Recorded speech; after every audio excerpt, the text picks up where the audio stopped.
Wayne Martin shows what you can do with an FAC airgun. He's shooting long-distance rabbits. That one there at 150 had 32.5 inches of drop.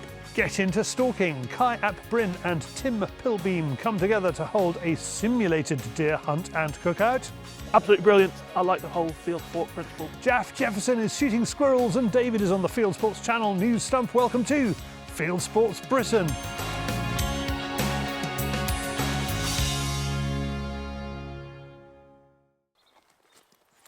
Wayne Martin has a serious pest control job to do on this farm near Winchester in the south of England. There's been a massive rabbit problem here it's been pretty much untouched for the last 4 years. So when I got here, the rabbit's doing a hell of a lot of damage to the farmer's crop. Since in the last year, I've taken 294 rabbits off of here, and there's still, as you've seen, plenty to go. And we're going to start off tonight in the horse field. Of a night time, you'll see 30 or 40 rabbits in here. So they're sort of breeding in here and then they're migrating across into the crop as well. So tonight we're going to start in here and try and get the numbers down in here and then move across later on as it gets dark out into the crop fields. The plan now is to set up here, we're going to lay down and take the rabbits out that are coming out of the hedge. So we've got a nice elevation. We can see probably a good 120 yards. We've got the right kit for the job. And I think we're in for some good early shooting. This is not a job for Wayne's famous catapult skills. Instead, he's using an air rifle. Not just any air rifle. The gun's an FX King. They're capable of shooting up to around about 100, 110 foot-pounds, I think. This one's in .25. There's such a science if you do them right. It's not just a case of adjusting the hammer spring. You know, you balance the regulator pressure with the projectile you're using to the speed you want them to go. To get your accuracy. It's a crazy thing, it's a massive subject, but it's really interesting. I've really enjoyed it. I've probably tuned this one myself, or I feel I have. You know, you can get, when you're looking at speeds, the standard deviation of about 3 feet per second. You know, so this is shooting about 985 feet per second with a 37 grain slug, putting out around about 80 foot-pounds. And I've tested it down at 100 yards, I think it's still retaining 59 foot-pound. So it's, you know, good bit of kit. We've only been set up a few minutes and already the rabbits are coming out to feed. Wayne lines up for a headshot on the closest one at 86 yards. I never go for body shots, all head and neck shots. Yeah. I don't want to ruin the meat for one, plus I think it's either hit or miss, you know? Yeah. At this range, if you go for a heart and lung shot and you drop it a little bit right, you're in the guts.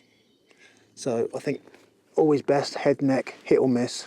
The horses are keeping their distance. The donkey is curious to see what's going on. Yeah, I don't want you to get too close, do we? It's too friendly.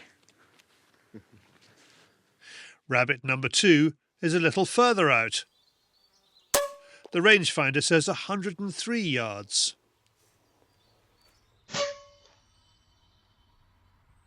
The next one stretches Wayne even more. It's at 150 yards. As ever, the rule with long distance is don't take the shot unless you can take the shot. 150 yards.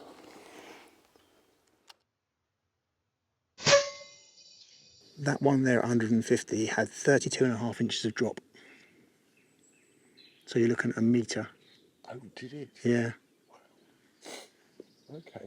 But that's calculated That's by the scope. calculated by the scope. That really transforms it, doesn't it? It's amazing. Yeah. I mean, you have to do a little bit of work to get this working correctly. Right. To get the ballistic calculator correct. Okay. But once you've done it, it's an unbelievable piece of equipment for the price of these. With this sort of shooting, you couldn't really be without it. Right. I mean, to shoot a rabbit in the head at 150 yards with an air rifle, calculated with a holdover by pressing a button. It's incredible, isn't it? Well, it's come along since a long way since the days I was shooting some old Springer, isn't it? With a Tasco. Yeah, that's it. Yeah, it's just a whole different world, isn't it? Yeah. It's still amazing me. He's just laying here now looking at that 150 yards with an air rifle. See it. Yeah. Even the donkey seems impressed. This one has a narrow escape. Wayne finds he has to be very precise with range finding at the longer distances. It's easy for the rangefinder to overshoot and measure the distance to the ground behind the rabbit rather than the rabbit itself. That leads to a miss over the top. No such problem with this one, which comes over to sniff the one we shot earlier.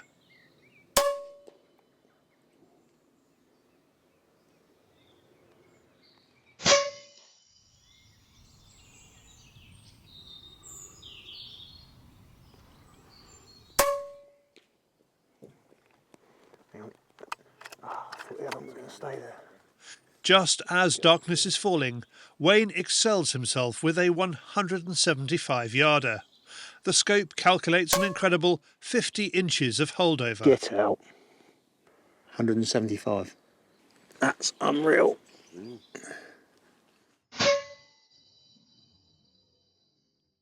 It's been a worthwhile afternoon of pest control for the farmer and an education to see just what is possible with a modern FAC airgun, ballistic scope and months of practice. You can check out Wayne's Jack Pike clothing and gear at jackpike.co.uk. Links below for FX airguns and hike microscopes. Thanks, Wayne. What's your maximum range for rabbits and what do you use? Comments below. Now, what's in this week's Fieldsports Extra? Recipe ideas from Wayne Martin and from Kai ap Bryn, plus a man with a good idea. It's what made Britain great. This week's Fieldsports Extra prize draw is for a free entry to the British Open 410 Championship, a 100 bird sporting to be held once again at the fabulous E.J. Churchill Shooting Ground at West Wickham in Buckinghamshire on Bank Holiday Monday the 25th of August 2025. Find out how to enter the draw in Fieldsports Extra, the exclusive behind-the-scenes show for members that goes out to them on Tuesday nights. Link to membership below. Now with insurance and with Layla from the Fieldsports Advice Bureau FAB. And you can also meet Layla on our stand at the National Shooting Show this weekend, the 10th to the 11th of May 2025 at the Yorkshire Event Centre in Harrogate. Next up, our own National Velvet. It's David on the Fieldsports Channel News Stump. This is Fieldsports Channel News. A new birthday picture of Princess Charlotte is a boost for Jack Pike clothing.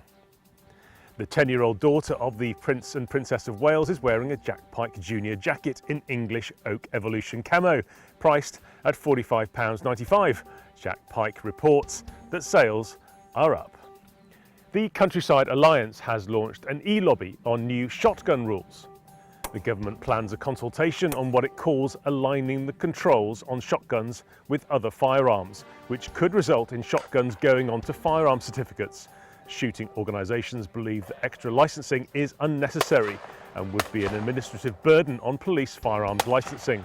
Click to sign the e-lobby via the link below.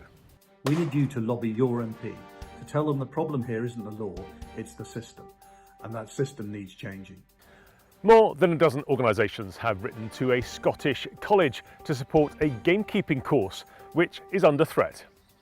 Groups including Scottish Land and Estates and the Heather Trust sent the letter to Scotland's Rural College to support the continuation of the HND Wildlife and Conservation Management course at SRUC Oatridge. As an ex-student of Borders College, I undertook a very similar course to this, and this really set me up for my career path in rural Scotland.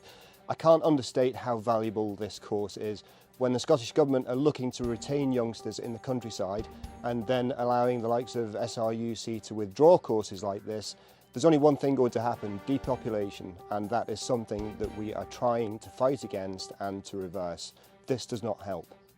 There are deer stalking bargains to be had at a charity auction. The West Sutherland Fisheries Trust 2025 spring auction is offering 30 lots via givergy.com, including guided fishing days for brown trout, sea trout and salmon, deer outings, and at starting bids from as little as £20. Link below. The Scottish conservation industry has had a £94,000 boost from the taxpayer to cull mink. The £5 million Hebridean mink project closed in 2016, announcing success in eradicating mink in the Outer Hebrides. Since then, locals have killed around 30 mink a year on the islands. Now the Scottish Government has handed cash to 3 organisations, including its own Nature Scot agency, to develop a plan for complete eradication. With the RSPB paid around £2,000 per stoat it kills in Orkney, the mink gig could be lucrative. ISIS has claimed responsibility for an attack on a hunting camp in Mozambique that killed 2 people. On the evening of the 29th of April 2025, an armed group attacked Mariri Environmental and Skills Training Centre and the Nyassa Carnivore Project headquarters in northern Mozambique. The camp was mainly empty following an attack on the Kambako Safari camp by the same group on the 19th of April. ISIS killed 2 anti-poaching scouts. Anti-hunting groups are celebrating online. Hunt saboteurs have paid a home visit to the Swedish Minister of Rural Affairs. The group is protesting against wolf hunting licenses. They also visited and posted the address of the local chairman of the Swedish Hunters Association. Meanwhile, 2 Swedish shooting ranges caught fire in acts of arson. The Minister, Peter Kullgren, comments that this kind of hatred and threats have no place in our country. Thanks to Per Holmseth for the stories. And finally, an 81-year-old hunter has been fined and handed a 4-year suspended jail sentence for killing a bear in the Pyrenees Mountains.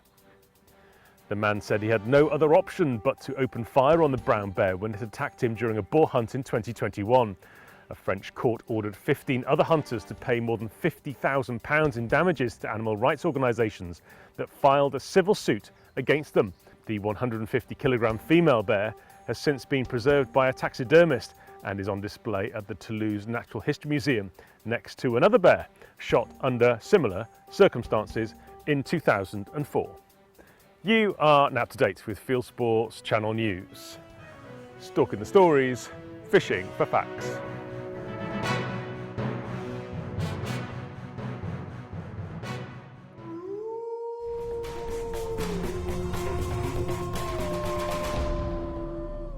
Thank you, David, who, as ever, asks viewers please to like this video and subscribe. Thank you.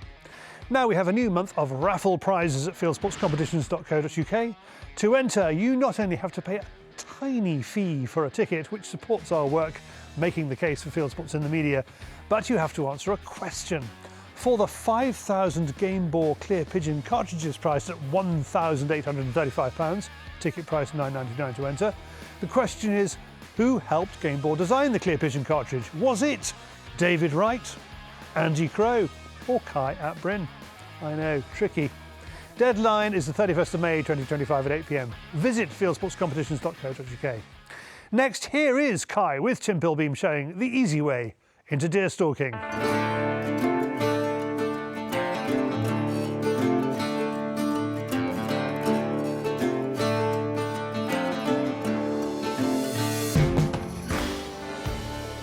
This is hunting your food Blue Peter style. When you choose to take responsibility for the meat you harvest, you know there are barriers to entry. Access to firearms, access to ground, and of course, not having the necessary skills to do the job well and safely. To show people it's not all about there's a deer over there, bang, it's gone down, you know, because most people would concentrate on the killing of the animal. It's that preparation, it's the kit, it's our experiences. Well, Kai and Tim have created a new course that gives shoot-curious folk the chance to know what it feels like to shoot a rifle at a deer. Then skip the messy bits ending up at, here's one we shot earlier. This is when Kai picks up the butchery baton, explaining the process, plus the punters get to try quality game and flames-prepared venison. It's all about actually trying to enhancing their experience, enhancing their skills. And especially the people who are kind of new to hunting or don't understand hunting, actually to be able to take them through that experience, show them what we do.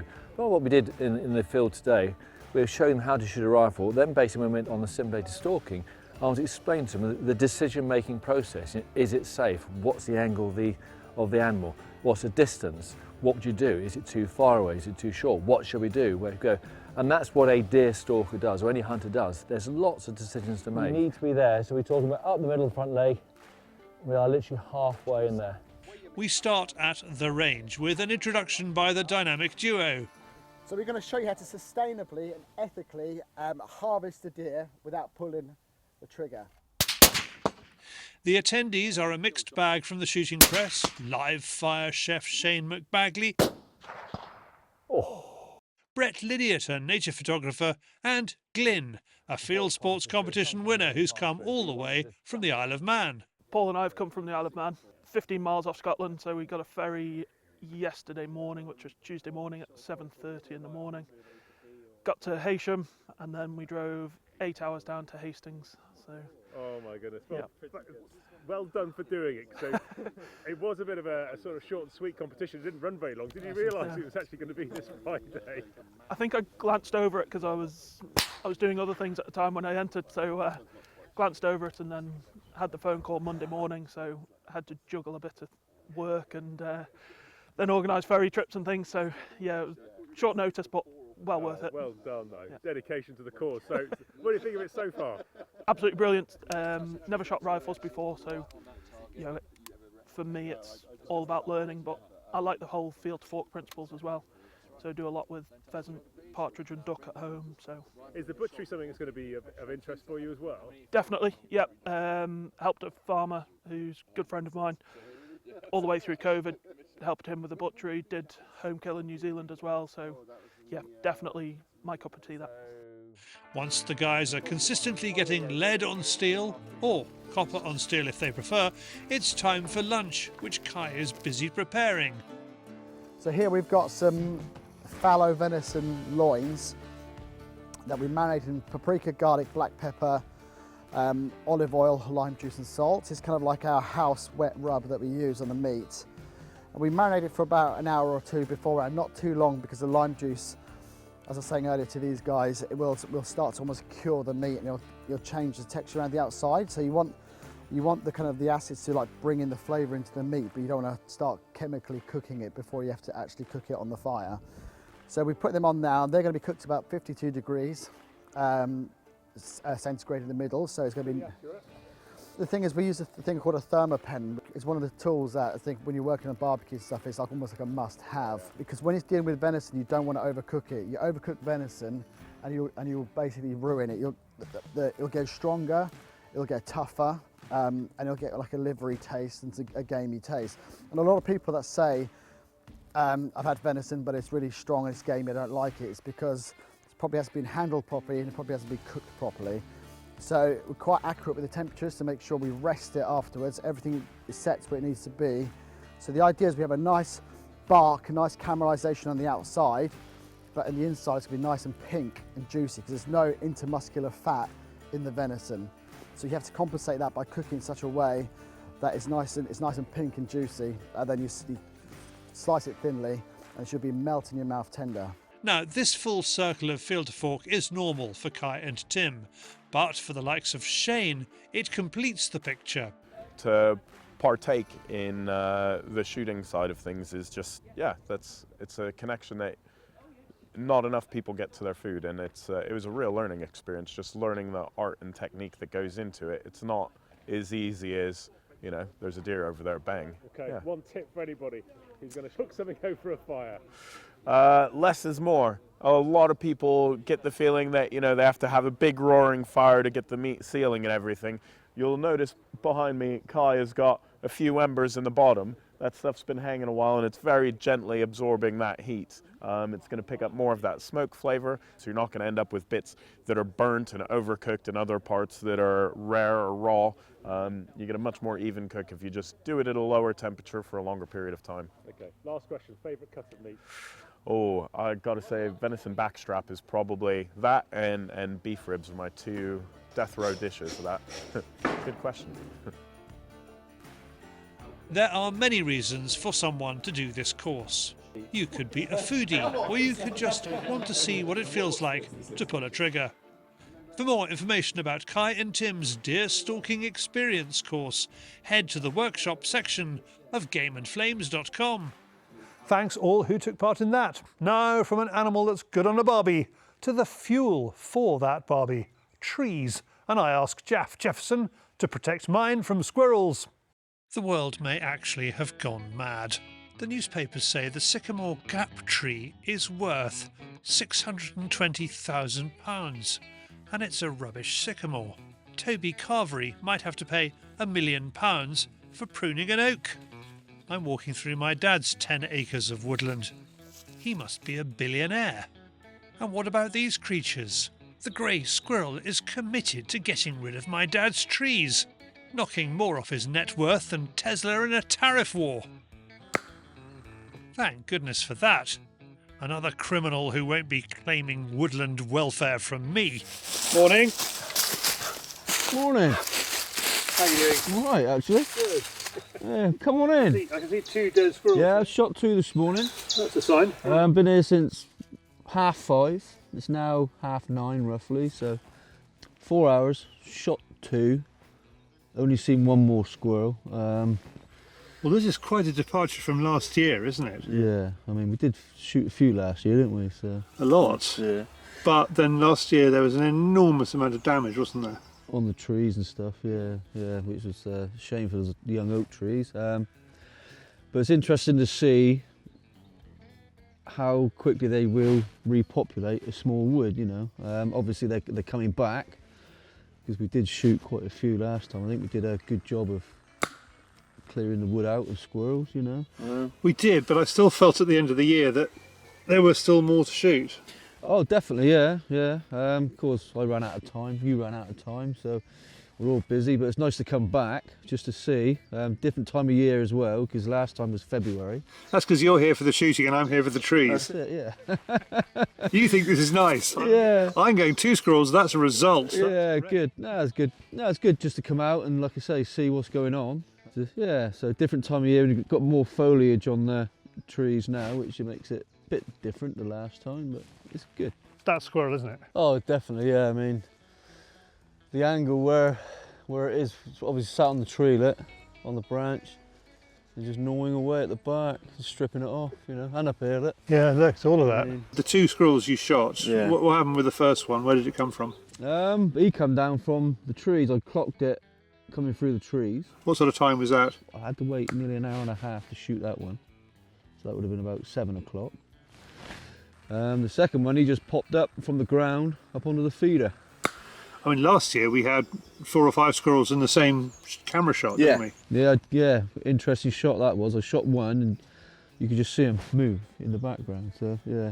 But back then there was obviously a lot more squirrels. Whether they're not coming to the table today, there might be more in the area, who knows? Who knows? I am hearing in the West Country there are fewer squirrels around this year. 2 grey squirrels can do a lot more damage than 2 men with a chainsaw, what with the current level of fear about tree cutting in the countryside. So either Jaf has saved me millions, or he's got some food for his ferrets. You decide which is more valuable. Thanks, Jaf. That's it for this week. If you haven't done so already, please visit our website, fieldsportschannel.tv, where you can click to like us on Facebook and on Instagram. You can follow us on X and TikTok, subscribe to us on YouTube, or pop your email address into our weekly newsletter box and we will contact you about this show, Fieldsports Britain. It's at 7 p.m. UK time every Wednesday. And this has been Fieldsports Britain. Good hunting, good shooting, good fishing, and goodbye.